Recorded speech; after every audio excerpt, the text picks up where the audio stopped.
नमस्कार दोस्तों, आप देख रहे हैं केजीएम कक्षा। मैं हूं Gajendra Kumar. Reproduction chapter start कर रखा है। उसमें मैंने पिछली 2 क्लासों में आपको बेसिक रिप्रोडक्शन बताया था। उसके बाद में मैंने लास्ट टाइम पे आपको थोड़ी कंट्रोवर्सी दी थी कि अपन देखेंगे कि रिप्रोडक्टिव सिस्टम और इसमें एम्ब्रियोलॉजी में क्या डिफरेंस है और लड़के का निर्माण किस तरीके से होता है, एक्स वाई गुणसूत्र से, एक्स गुणसूत्र से किस तरीके से मादा जनन तंत्र का निर्माण होता है, वो चीज़ हम देखने वाले हैं आज। तो हमारे इस सेशन को शेयर कीजिए फटाफट से और लाइक कीजिए और अपने दोस्तों को सब्सक्राइब करवाना। ठीक है दोस्तों, अब बात करते हैं हम सबसे पहले डायरेक्ट मुद्दे की बात करते हैं। हमारा अलैंगिक जनन और कायिक जनन, हमने बेसिक जनन के अंदर मैंने 3 जनन बताए थे आपको। बेसिक जनन में मैंने आपको 3 जनन बताए थे, कायिक जनन, अलैंगिक जनन और लैंगिक जनन। तो कायिक जनन के बारे में अपन ज़्यादातर पढ़ते नहीं है क्योंकि वो ज़्यादा किस में होता है, ज़्यादा क्या पूरा ही कायिक जनन तो पादप में होता है। तो मैं जब पादप वाला चैप्टर पढ़ाऊंगा उस टाइम पर उसको पढ़ेंगे। अभी मैं ह्यूमन रिप्रोडक्शन पढ़ा रहा हूँ तो जंतुओं के बारे में ही यहाँ पर बता रहा हूँ। तो एसेक्सुअल और सेक्सुअल यानी अलैंगिक और लैंगिक जनन के यहाँ पर होता है। अलैंगिक जनन को अपन ने डिटेल से पढ़ लिया है, क्या होता है, कैसे होता है। अब हम बात करते हैं लैंगिक जनन की। तो दोस्तों, लैंगिक जनन का मतलब क्या होता है? सीधी बात है, पहले तो ये पता होना चाहिए आपको लैंगिक जनन का मतलब क्या है कि जब नर और मादा युग्मक आपस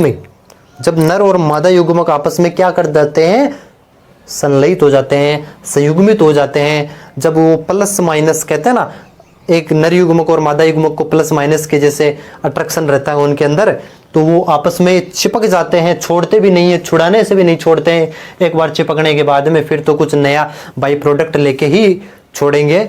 ठीक है, तो नर युग्मक और मादा युग्मक के संलयन से जो नए जीव का निर्माण होता है उसको क्या बोला जाता है दोस्तों? उसको बोला जाता है लैंगिक जनन। इस लैंगिक जनन की 3 प्रावस्थाएं हैं। 3 प्रावस्था कौन कौन सी है? इस लैंगिक जनन अपन ने क्या किया, 3 प्रावस्थाओं में बांट दिया कि निषेचन पूर्व, निषेचन पश्च और एक निषेचन वाली अवस्था। अरे सबसे पहले अपने को यह पता होना चाहिए भी निषेचन से पहले क्या हो रहा है, उसके बाद में निषेचन कराएंगे, उसके बाद में अपन निषेचन पश्च अवस्था पढ़ेंगे। ठीक है दोस्तों, पहली अवस्था कौन सी हो गई? निषेचन पूर्व अवस्था, दूसरी निषेचन अवस्था और तीसरी निषेचन पश्च प्रावस्था। अरे बोलो, ये सोना समझ में आ रही है क्या बात?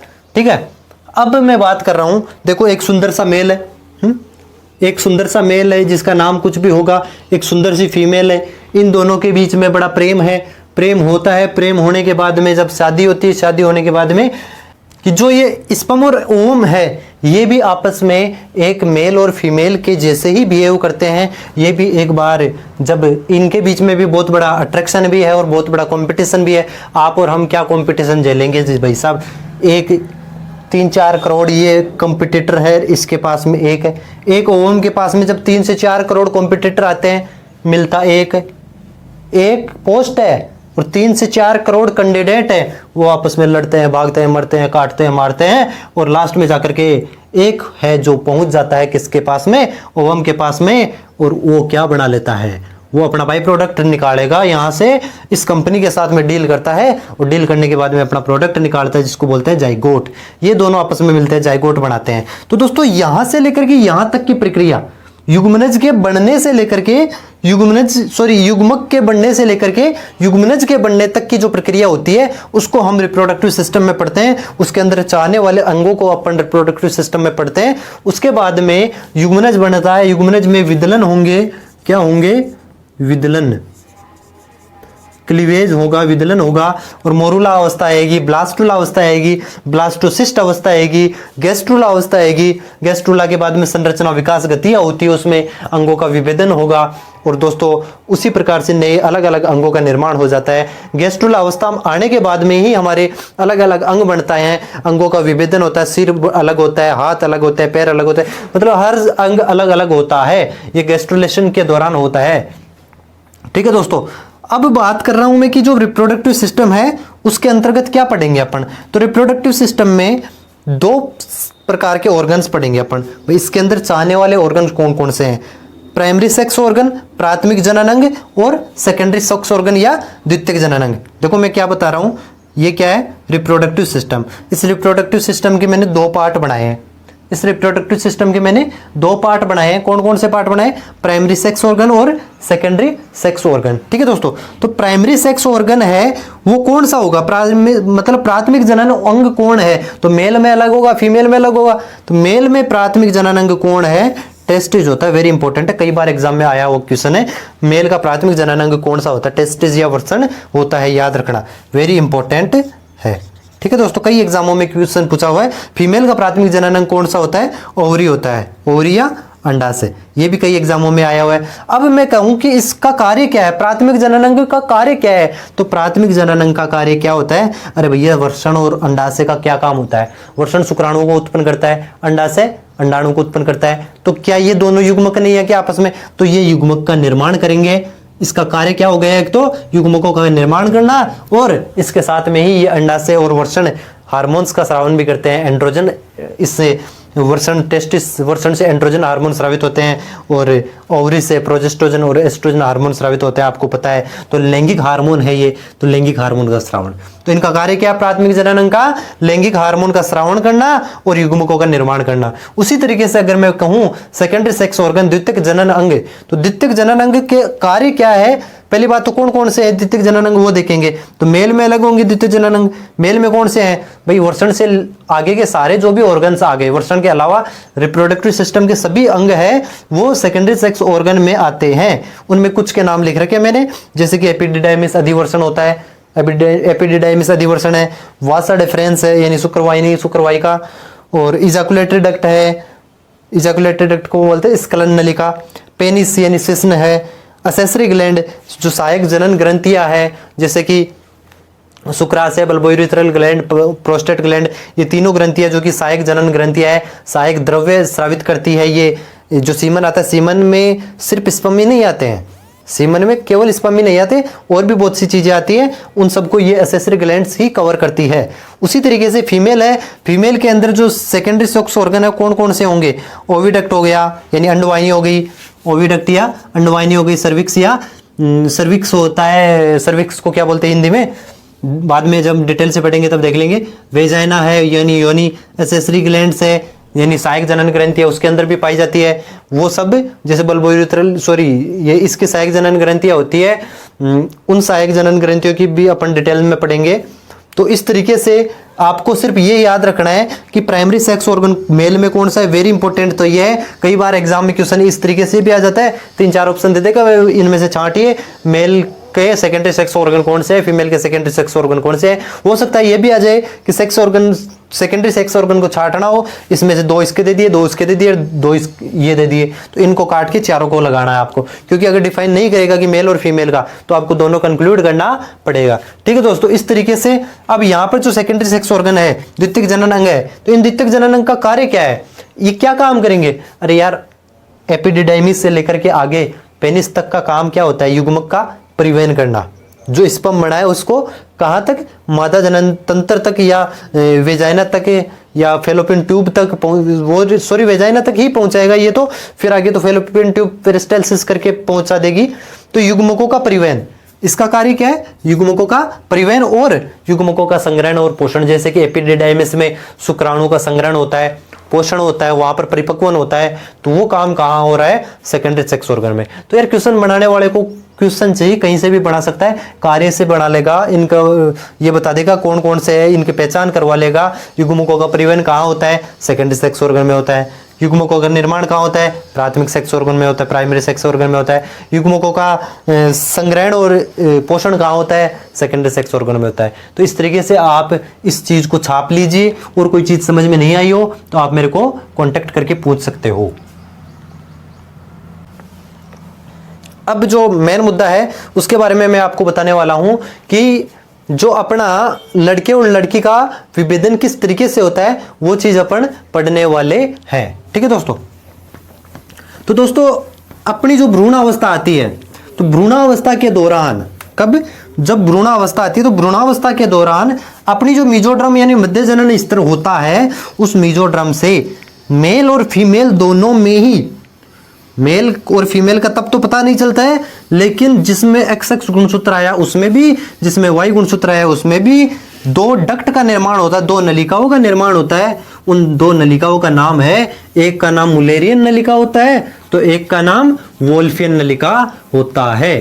वो कैसे काम करती है, किस तरीके से होती है, वो चीज अपन अभी देखने वाले हैं। ठीक है दोस्तों। अब दोस्तों हम बात करने वाले हैं कि जो अपने नर और मादा है उनका विभेदन किस तरीके से होता है, किस तरीके से एक्स गुणसूत्र से मादा बनती है, किस तरीके से एक्स वाई गुणसूत्र से नर बनता है, किस तरीके से एक्स वाई से नर बनता है और किस तरीके से एक्स गुणसूत्र से मादा बनती है। इस चीज को अपन यहां पर पढ़ने वाले हैं। तो यहां पर मैं एक चीज लिखा रहा हूं, आप नोट कर लेना कि भ्रूणावस्था में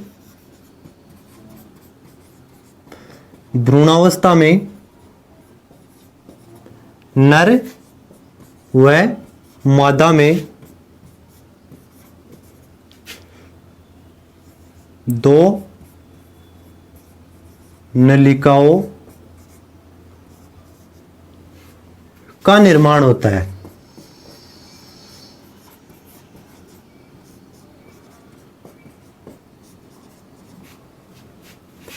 कौन सी दो? मुलेरियन और एक होती है वोल्फियन। ठीक है दोस्तों। भाई नर और मादा में जो भ्रूणावस्था के दौरान है दो नलिकाओं का निर्माण हो रहा है। जैसे कि अपन पहले बात करते हैं मेल की।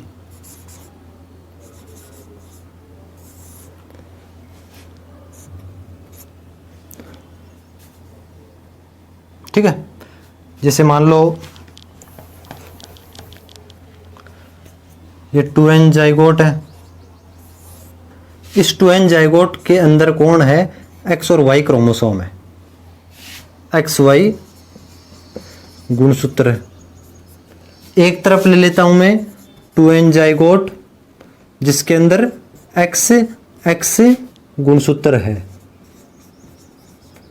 जो 23वां जोड़ा होता है वो इसमें XX गुणसूत्र है और इसमें XY गुणसूत्र है। तो इसका मतलब अभी हमारे को पता नहीं है कि ये मेल बनेगा कि फीमेल बनेगा। तो अभी इसमें भी दो प्रकार की नलिकाएं होती है, इसमें भी और इसमें भी दो प्रकार की नलिकाएं होती है। एक को नाम दे दिया मैंने मुलेरियन, एम से लिख रहा हूं। एक को नाम दे दिया मैंने वोल्फियन, इधर भी एक को नाम दे दिया मुलेरियन, एक को नाम दे दिया वोल्फियन। ठीक है दोस्तों। अभी तक हमारे को पता नहीं है कौन सा लड़का है कौन सी लड़की है। बस इतना पता है कि XY गुणसूत्र है इस वाले के पास में और इस वाले के पास में XX गुणसूत्र है। अब आप इस चीज को इस तरीके से समझ सकते हो, जैसे मान लो दो लेडी एक साथ प्रेग्नेंट होती है, भाई दो आपस में बहनें हैं मान लो, या कुछ भी अपने घर की औरतें हैं, लेडीज हैं, दोनों एक साथ प्रेग्नेंट होती है। इस वाली के जो 23वां क्रोमोसोम था वो XY गुणसूत्र था और इसके पास में XX गुणसूत्र था। इसका नाम जैसे मान लो लता को, तो लता का ये जो 2n जाइगोट है ये क्या है? जाइगोट है। उस जाइगोट में XY गुणसूत्र है। और ये है मान लो कोई भी है, इसको मान लेते हैं अपन, कोई भी है जैसे कि सीता है। ठीक है, तो इस सीता का जो गुणसूत्र है, सीता का जो उसके अंदर जो प्रेग्नेंट हुई है सीता, वो जो जाइगोट है उसके पास में, उस जाइगोट में कौन सा है? XX गुणसूत्र है। तो अब दोनों ही स्थितियों में इसके पास में भी मुलेरियन और वोल्फियन है, इसके पास में भी मुलेरियन और वोल्फियन है। अब क्या होता है, ये जो Y गुणसूत्र है इसमें से जो Y गुणसूत्र है ना, उस Y से क्या निकलता है? एक जीन आती है SRY जीन, एक जीन आती है SRY जीन। ये कहां से आती है? इस Y क्रोमोसोम से आती है। कहां से आती है? Y क्रोमोसोम से। X Y है तो इस Y से आती है ये XY गुणसूत्र था और इस Y क्रोमोसोम से कौन आ रही है, ये SRY जीन आती है। इस SRY जीन से एक TDF फैक्टर निकलता है, एक फैक्टर निकलता है जिसका नाम होता है क्या, testis determining factor, testis determining factor. अब ये टेस्टिस डिटरमाइनिंग फैक्टर क्या करता है, टेस्टिस को डिटरमाइन करता है। क्या बना दिया इसने, टेस्टिस बना दिया।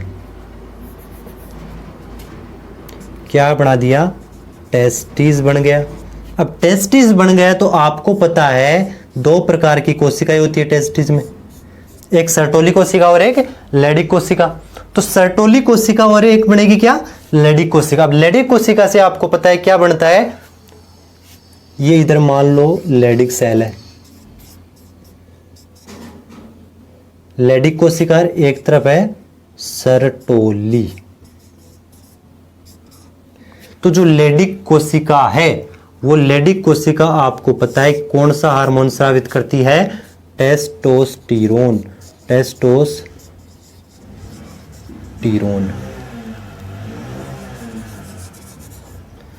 टेस्टोस्टेरोन हार्मोन का स्रावण कौन करता है, लैडिक कोशिका करती है। कहां से आ रही है, देखो समझ में आ रहा है, XY गुणसूत्र का, ये XY गुणसूत्र है, इस Y क्रोमोसोम से कौन आता है, SRY जीन आता है। वो TD, उस SRY जीन में एक फैक्टर आता है, एक कारक आता है, टेस्टिस डिटरमाइनिंग फैक्टर, जो टेस्टिस को डिटरमाइन करता है। टेस्टिस बनता है, टेस्टिस बनने के बाद में दो प्रकार की कोशिका जो होती है, लैडिक कोशिका एक होती है लैडिक सेल और एक सर्टोली सेल, ठीक है। तो लैडिक कोशिका टेस्टोस्टेरोन हार्मोन का स्रावण करती है और एक जो सर्टोली कोशिका है वो सर्टोली कोशिका किस हार्मोन का स्रावण करती है वो भी बताते हैं अपन। ये करती है MIS या AMH, MIS या AMH मतलब मुलेरियन इनहिबिटरी सब्सटेंस या एंटी मुलेरियन हार्मोन। क्या नाम है इसका, मुलेरियन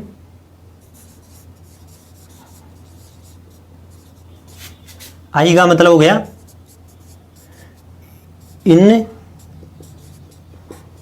इनहिबिटरी सब्सटेंस या एंटी मुलेरियन हार्मोन का क्या मतलब हो गया, AMH का मतलब हो गया एंटी मुलेरियन हार्मोन। समझ में आ रही बात कि जो लैडिक कोशिका थी वो टेस्टोस्टेरोन स्रावित कर रही है, जो सर्टोली कोशिका थी वो MIS या AMH मुलेरियन इनहिबिटरी सब्सटेंस या एंटी मुलेरियन हार्मोन स्रावित करती है। और यहां पर एंटी मुलेरियन हार्मोन का क्या मतलब होगा, मुलेरियन के एंटी होगा। ये क्या करेगा, इसको जो ये वाली थी इसको क्या करेगा, एंटी मुलेरियन है तो इसको अपहासित करेगा, रिड्यूस करेगा। क्या करेगा दोस्तों, reduced.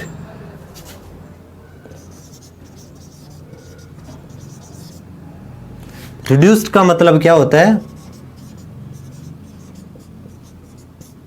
अपहासित। Anti Mullerian hormone Mullerian नलिका को क्या कर रहा है, अपहासित करता है या रिड्यूस करता है। और ये टेस्टोस्टेरोन हार्मोन है, ये वोल्फियन नलिका को डेवलप कराता है, परिवर्धित कराता है। क्या कराता है, ये क्या करेगा, डेवलप्ड। ये टेस्टोस्टेरोन वोल्फियन नलिका को डेवलप्ड कराता है और ये जो रिड्यूस्ड करवाता है कौन, अपहासित करवाता है कौन, ये मुलेरियन। अब ये अपहासित होकर के क्या बनेगा बाद में, अपहासित होकर के ये बना देता है शुक्राशय। क्या बना देता है, शुक्राशय, या इसको क्या बोल लेता है, सेमिनल वेसाइकल, सेमिनल वेसाइकल। भाई जो एंटी मुलेरियन हार्मोन है ये एंटी मुलेरियन मुलेरियन डक्ट को क्या करता है, रिड्यूस करता है, अपहासित करता है। और वो अपहासित मुलेरियन नलिका शुक्राशय में बदल जाती है। और ये जो वोल्फियन डक्ट है ये परिवर्धित होगी, डेवलप्ड होगी और डेवलप्ड होकर के क्या बनाएगी, कहां लिखे, थोड़ी जगह चाहिएगी अपने को।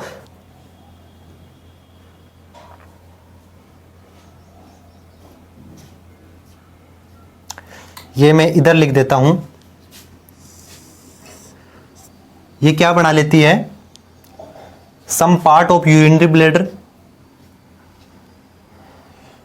सम पार्ट ऑफ यूरिनरी ब्लैडर, मूत्राशय का भाग, मूत्राशय का कुछ भाग, और जो भी पूरा डक्ट सिस्टम है, नलिका तंत्र, नलिका तंत्र बनाएगा। शुक्राशय के अलावा जो भी डक्ट है, नलिका है, वो कौन बनाता है, ये डेवलप्ड होने के बाद में बचा हुआ जो भी रिप्रोडक्टिव सिस्टम है, आप तो ये मानो कि ये शुक्राशय बना लेती है कौन, ये मुलेरियन रिड्यूस होकर ये, और ये जो वोल्फियन है वो डेवलप होती है, और जो नर जनन तंत्र का भाग है वो पूरा बनाती है कौन, जनन तंत्र का ही क्यों बनाया, मादा जनन तंत्र का क्यों नहीं बनाया, क्योंकि यहां पर हार्मोन कौन सा है, टेस्टोस्टेरोन है। ठीक है दोस्तों, अब बात करता हूं मैं फीमेल की। तो फीमेल में क्या होता है, XX गुणसूत्र था, तो इसके पास में जब XX गुणसूत्र है तो कोई Y क्रोमोसोम नहीं होगा, तो Y क्रोमोसोम नहीं होगा तो क्या होगा, कोई सर्टोली कोशिका नहीं होगी, कोई लेडिक कोशिका नहीं होगी, और कोई लेडिक कोशिका नहीं होगी तो टेस्टोस्टेरोन नहीं होगा। टेस्टोस्टेरोन की कमी की वजह से वोल्फियन नलिका क्या हो जाती है, Y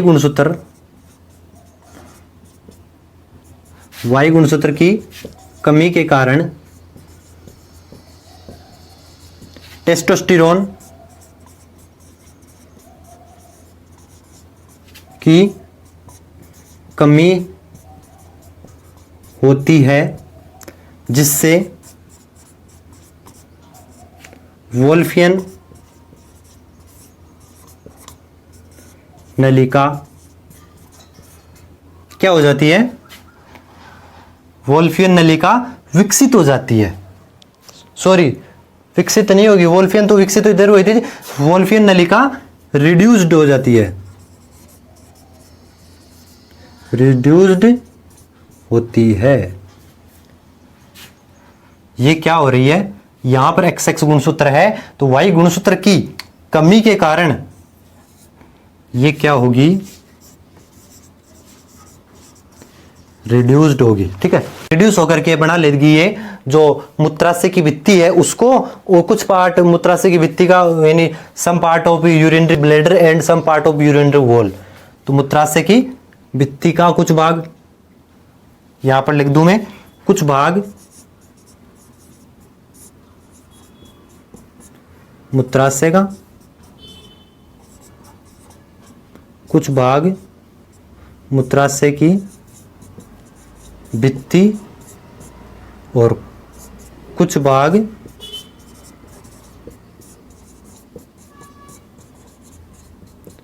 मूत्राशय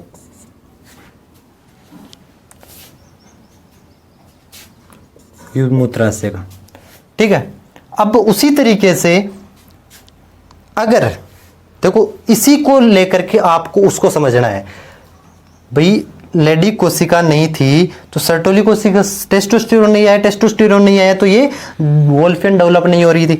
अब सर्टोली कोशिका भी नहीं है, तो सर्टोली कोशिका नहीं है तो एंटी मुलेरियन हार्मोन भी नहीं है, तो एंटी मुलेरियन हार्मोन नहीं है तो इसको रिड्यूस कौन करेगा, अरे कोई रिड्यूस करने वाला भी तो नहीं है भाई। लेडिक कोशिका के साथ में सर्टोली कोशिका भी नहीं है, और सर्टोली कोशिका नहीं है तो एंटी मुलेरियन हार्मोन भी नहीं होगा।